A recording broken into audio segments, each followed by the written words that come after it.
আজকে পঞ্চম বিশেষ জজ আদালতে তিনটি মামলার রায় হয়েছে।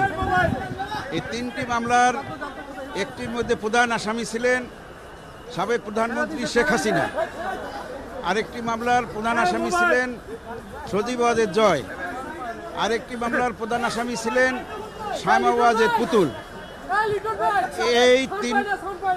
এই তিনটি মামলায় মাননীয় বিশেষ জজ ৫ আদালত বিভিন্ন মেয়াদে বিভিন্ন আসামিদেরকে সাজা প্রদান করেছেন।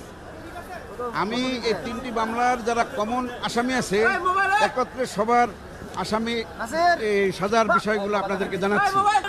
যে মামলায় শেখ হাসিনা প্রধান আসামি এবং উনি এই তিনটি মামলাই আসামি হিসাবে আছেন, ওনার সাজা হচ্ছে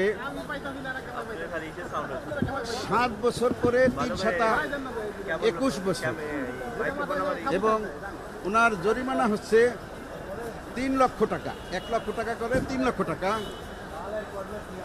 অনাদায়ে ১৮ মাস বিনা শ্রম কারাদণ্ড ৬ করে। শামা ওয়াজেদ পুতুল যে মামলার প্রধান আসামি তার সাজা হচ্ছে ৫ বছর, উনি একটি মামলারই আসামি, তাই ওনার সাজার মেয়াদ ৫ বছরই।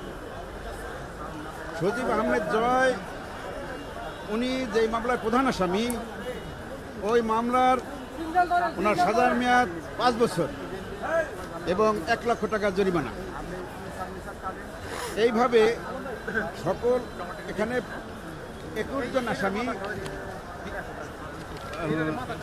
তিনটি মামলায় ২১ জন আসামির বিভিন্ন মেয়াদে সাজা হয়েছে।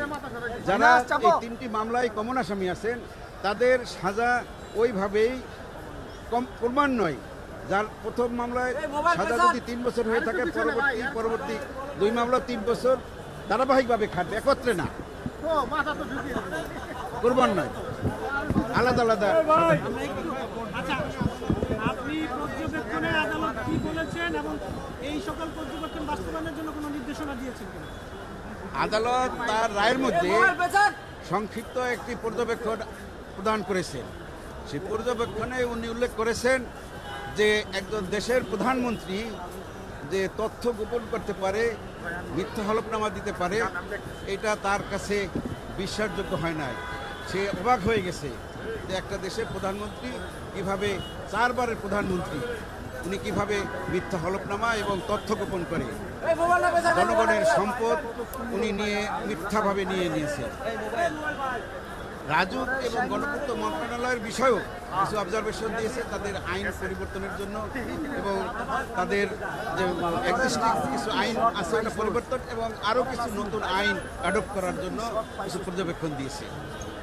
কেউ আইনের ঊর্ধ্বে নয় এবং রাজুকের যে প্লট বরাদ্দের বিষয় যে বিধিবিধান তার সাপেক্ষে উন্মুক্ত পদ্ধতিতে ডিজিটাল পদ্ধতির মাধ্যমে এবং সরাসরি প্রকাশ্য মিডিয়ায় আনয়ন করে প্লট বরাদ্দের জন্য এই লটারি সিস্টেমটা করার জন্য একটা পর্যবেক্ষণ দিয়েছে।